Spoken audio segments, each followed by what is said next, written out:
مرحبا بكم متابعينا الأوفياء. باش يجيكم غير جديد اضغطوا زر الاشتراك وفعلوا الجرس باش توصلكم الفيديوهات أول بأول. عاجل جمال بالماضي يستدعي رونالدو الجزائر وميسي رسميا، ويفاجئ الجميع وسط فرحة الجماهير. لنتابع التفاصيل واضغط لايك للفيديو.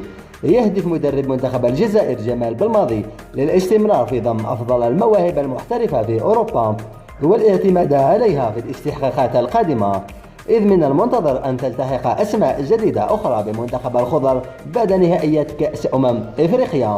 وهناك لاعبون شباب متعلقون في القارة الأوروبية ارتبطت أسماءهم بمنتخب الجزائر خلال الفترة الأخيرة، على غرار ريان شرقي وأمين وسوسة مهاجم ليل الفرنسي، إضافة إلى ميشيل أولاس المحترف في كريستال بالاس الإنجليزي، وياسين عدلي وسط ميدان ميلان الإيطالي.